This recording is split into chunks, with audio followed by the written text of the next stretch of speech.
Hey guys, this is Teddy. Welcome to my real estate channel. In this video, I'm going to be talking about internal rate of return and how to calculate an internal rate of return in Excel. Now, if you have ever been to the bank, you've probably seen a return on maybe a checking account. Say you go down to Wells Fargo and you have $2,000 and you want to either put it in a checking account or you want to put it into a CD.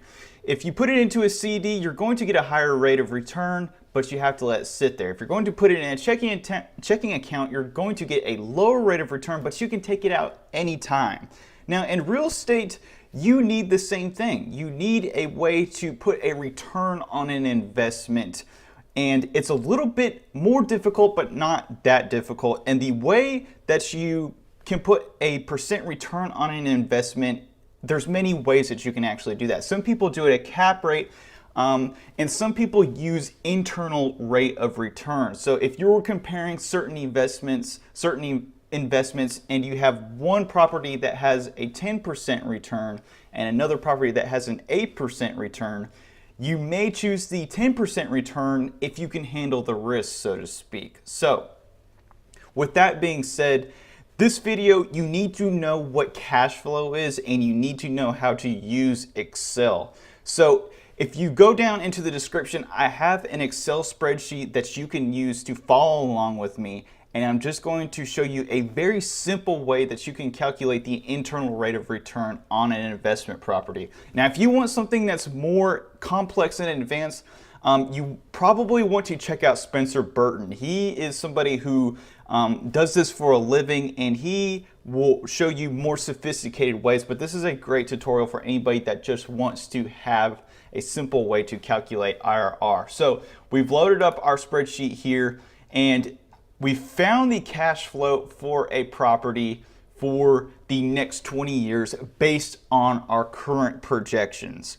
So in an IRR scenario, you need the cash flows each year, and if you can do simple math, usually you can figure out the projected cash flows for a year. We need the price that we plan to pay for the property, and we need the price that we plan to sell the property theoretically in the next 20 years. So in our first little box here, by the way, this is already filled out for you, but if you want to do the IRR formula, it's incredibly simple to do. All you do is type in, let me see here.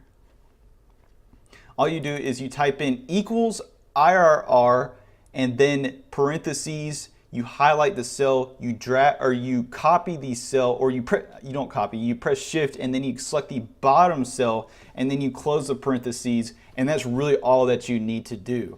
So in IRR, you have to remember the first number is always going to be what you pay for the property, aka the initial investment. And in this scenario, I'm going to pay $110,000 for this investment property that I want. And I always have to make sure that the price that I pay is negative, because it's a cash outflow.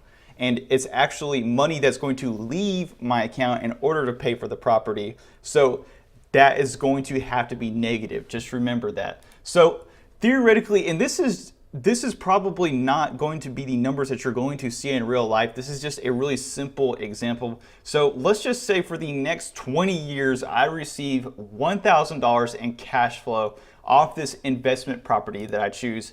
And then in the last year, I sell the property for $190,000 or $199,000 plus that last year of cash flow. You always got to remember this. You always got to put that last year of cash flow in there.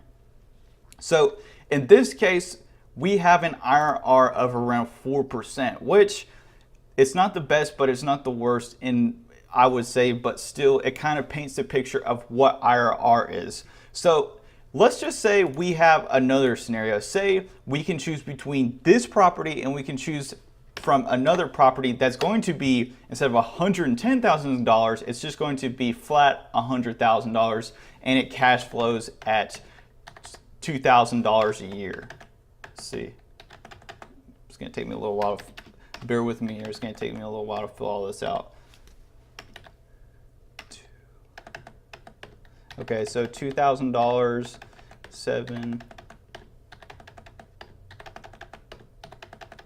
Okay, and then let's just say that we come up with an arbitrary number in our minds of when we would want to sell that property and what we would want for the property 20 years down the road. And I'm feeling a little bit optimistic here. I'm going to go ahead. I'm going to say I'm going to try and get $300,000 for this property. I'm feeling a little lucky here. So in that case, we would have an IRR of 7%. Now, many people are going to say that you need to learn the math behind IRR. I actually had a professor in college that made me do IRR by hand, which I would never recommend that you do. It was totally stupid that he made me do that. Just let Excel do all the work. And if you really get to the point where you need to know how the internal workings of IRR is and how it exactly works on the inside, like if you are really nerdy and you really want to learn that bad, you can basically, IRR is the NPV if it were 0. So at what point the NPV equals 0 is what the IRR is, and it's calculated on a yearly basis. So that IRR number is what you would receive 7% yearly. Now, many people also ask too, why would I need to use an IRR when I just have things like a cap rate, or I could just put a simple return on it? Well, another scenario would be if you had a property, let's just say in year 4, you were just planning and you just wanted to just kind of test out some numbers in your head, and you the HVAC system busted on this property and you had to pay $5,000 and your return was negative. And then let's say maybe you had to put a new roof on your investment and you forecasted in year 8 that it was going to take $10,000 to replace the roof on that property.